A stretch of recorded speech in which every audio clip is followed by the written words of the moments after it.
Hello everyone, welcome to my mini blog. आज चाहिँ मेरो छोरीलाई चाहिँ हाम्रो भ्याकेसन टाइम स्पेन्ड गर्नको लागि चाहिँ इटरी स्थित पूर्वाञ्चल क्याफेमा चाहिँ लिएर जाँदैछु र त्यहाँनिर देख्न सक्नुहुन्छ मेरो छोरी पुरै एक्साइटेड भएर खानाको मेनु हेरेर अर्डरतिर लागिसक्यौँ र मेरो छोरीको अर्डर पनि आइसक्यो। अब ऊ खान्छिन्, यति खान्छिन् घरमा उसलाई बन्दा पनि रुच्दैन, प्याज पनि रुच्दैन, खोर्सानी त झन् एउटा केही रुच्दैन। तर उसले यो त मोमोभित्र भएको बन्दा प्याजदेखि लिएर सबै आइटमहरू खाइदिन्छन्।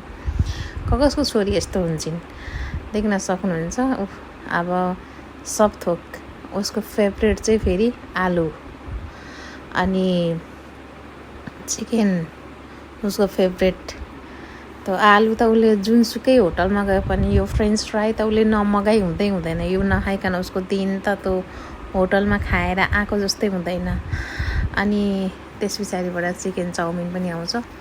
चिकन चाउमिन पनि छोरीले खान्छन्, रहेको चाहिँ म पनि खान्छु। यसरी नै आजको हाम्रो मिनी ब्लगको चाहिँ इन्ड हुन्छ गाइस। बेला मौकामा चाहिँ छोरीलाई यसरी बाहिर लगेर पनि टाइम स्पेन्ड गर्ने गरेको छु। Thank you watching.